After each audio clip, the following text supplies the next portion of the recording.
They walked on through the dense, dark trees. Harry kept looking nervously over his shoulder. He had the nasty feeling they were being watched. He was very glad they had Hagrid and his crossbow with them. They had just passed a bend in the path when Hermione grabbed Hagrid's arm. "Hagrid, look! Red sparks! The others are in trouble." "You two wait here," Hagrid shouted. "Stay on the path, I'll come back for you." They heard him crashing away through the undergrowth, and stood looking at each other, very scared, until they couldn't hear anything but the rustling of leaves around them. "You don't think they've been hurt, do you?" whispered Hermione. "I don't care if Malfoy has, but if something's got Neville, it's our fault he's here in the first place." The minutes dragged by. Their ears seemed sharper than usual. Harry's seemed to be picking up every sigh of the wind, every cracking twig. What was going on? Where were the others? At last, a great crunching noise announced Hagrid's return. Malfoy, Neville and Fang were with him. Hagrid was fuming. Malfoy, it seemed, had sneaked up behind Neville and grabbed him for a joke. Neville had panicked and sent up the sparks. "We'll be lucky to catch anything now, with the racket you two are making." "Right, we're changing groups. Neville, you stay with me and Hermione. Harry, you go with Fang and this idiot." "I'm sorry," Hagrid added in a whisper to Harry. "But he'll have a harder time frightening you, and we've got to get this done." So Harry set off into the heart of the forest with Malfoy and Fang. They walked for nearly half an hour, deeper and deeper into the forest, until the path became almost impossible to follow, because the trees were so thick. Harry thought the blood seemed to be getting thicker. There were splashes on the roots of a tree, as though the poor creature had been thrashing around in pain close by. Harry could see a clearing ahead, through the tangled branches of an ancient oak. "Look," he murmured, holding out his arm to stop Malfoy. Something bright white was gleaming on the ground. They inched closer. It was the unicorn all right, and it was dead. Harry had never seen anything so beautiful and sad. Its long, slender legs were stuck out at odd angles where it had fallen, and its mane was spread pearly white on the dark leaves. Harry had taken one step towards it, when a slithering sound made him freeze where he stood. A bush on the edge of the clearing quivered. Then, out of the shadows, a hooded figure came crawling across the ground, like some stalking beast. Harry, Malfoy, and Fang stood transfixed. The cloaked figure reached the unicorn. It lowered its head over the wound in the animal's side, and began to drink its blood. "Ah!" Malfoy let out a terrible scream and bolted. So did Fang. The hooded figure raised its head and looked right at Harry. Unicorn blood was dribbling down its front. It got to its feet and came swiftly towards him. He couldn't move for fear. Then a pain pierced his head like he'd never felt before. It was as though his scar was on fire. Half blinded, he staggered backwards. He heard hooves behind him, galloping, and something jumped clean over him, charging at the figure. The pain in Harry's head was so bad he fell to his knees. It took a minute or two to pass. When he looked up, the figure had gone. A centaur was standing over him, not Ronan or Bane. This one looked younger. He had white, blonde hair and a palomino body. "Are you all right?" said the centaur, pulling Harry to his feet. "Yes, thank you. What was that?" The centaur didn't answer. He had astonishingly blue eyes, like pale sapphires. He looked carefully at Harry, his eyes lingering on the scar which stood out, livid, on Harry's forehead. "You are the Potter boy," he said. "You had better get back to Hagrid. The forest is not safe at this time, especially for you. Can you ride? It will be quicker this way." "My name is Firenze," he added, and he lowered himself onto his front legs so that Harry could clamber onto his back.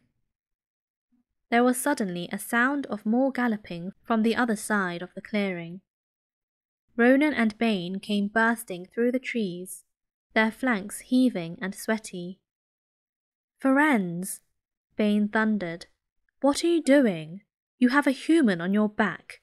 Have you no shame? Are you a common mule?" "Do you realize who this is?" said Firenze. "This is the Potter boy. The quicker he leaves this forest, the better." "What have you been telling him?" growled Bane. "Remember, Firenze, we are sworn not to set ourselves against the heavens. Have we not read what is to come in the movements of the planets?" Ronan pawed the ground nervously. "I'm sure Firenze thought he was acting for the best," he said in his gloomy voice. Bane kicked his back legs in anger. "For the best? What is that to do with us? Centaurs are concerned with what has been foretold. It is not our business to run around like donkeys after stray humans in our forest." Firenze suddenly reared onto his hind legs in anger, so that Harry had to grab his shoulders to stay on. "Do you not see that unicorn?" Firenze bellowed at Bane. "Do you not understand why it was killed? Or have the planets not let you in on that secret? I set myself against what is lurking in this forest, Bane. Yes, with humans alongside me if I must."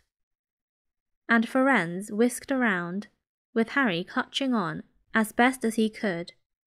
They plunged off into the trees, leaving Ronan and Bane behind them. Harry didn't have a clue what was going on. "Why is Bane so angry?" he asked. "What was that thing you saved me from anyway?" Firenze slowed to a walk, warned Harry to keep his head bowed in case of low-hanging branches, but did not answer Harry's question. They made their way through the trees in silence for so long that Harry thought Firenze didn't want to talk to him anymore. They were passing through a particularly dense patch of trees, however, when Firenze suddenly stopped. "Harry Potter, do you know what unicorn blood is used for?" "No," said Harry, startled by the odd question. "We've only used the horn and tail hair in potions. That is because it is a monstrous thing to slay a unicorn," said Firenze. "Only one who has nothing to lose and everything to gain would commit such a crime.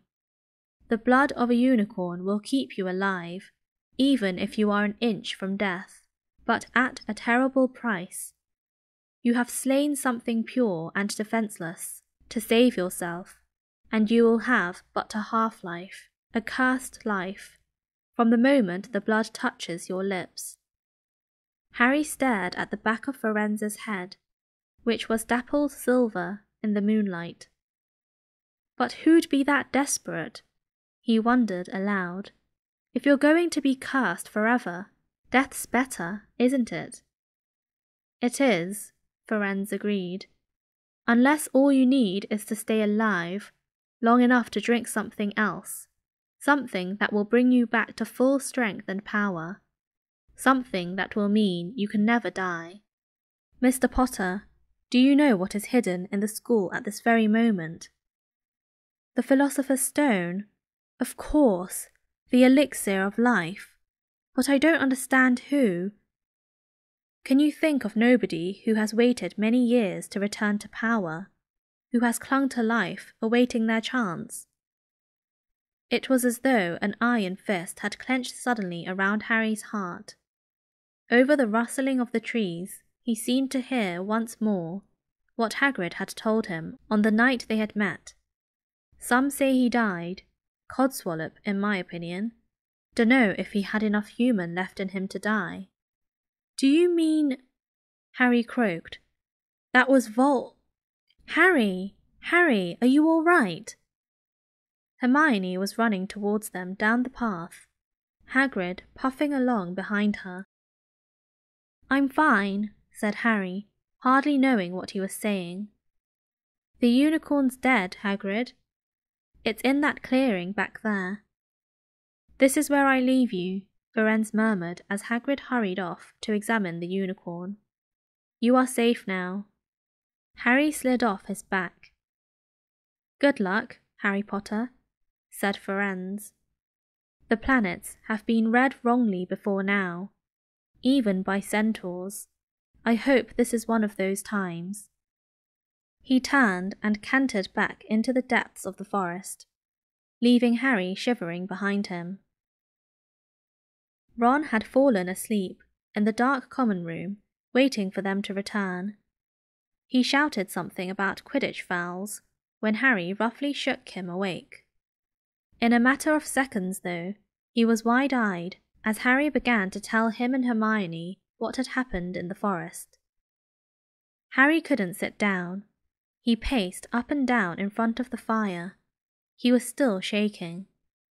Snape wants the stone for Voldemort, and Voldemort's waiting in the forest. And all this time, we thought Snape just wanted to get rich. Stop saying the name, said Ron in a terrified whisper, as if he thought Voldemort could hear them. Harry wasn't listening. Firenze saved me, but he shouldn't have done. Bane was furious. He was talking about interfering with what the planets say is going to happen. They must show that Voldemort's coming back. Bane thinks Firenze should have let Voldemort kill me.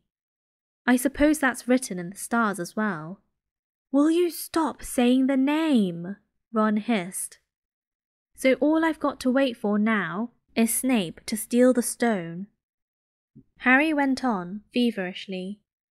Then Voldemort will be able to come and finish me off. Well, I suppose Bane'll be happy. Hermione looked very frightened, but she had a word of comfort. Harry, everyone says Dumbledore's the only one you-know-who was ever afraid of. With Dumbledore around, you-know-who won't touch you. Anyway, who says the centaurs are right? It sounds like fortune-telling to me. And Professor McGonagall says that's a very imprecise branch of magic. The sky had turned light before they stopped talking. They went to bed exhausted, their throats sore. But the night's surprises weren't over. When Harry pulled back his sheets, he found his invisibility cloak folded neatly underneath them. There was a note pinned to it. Just in case.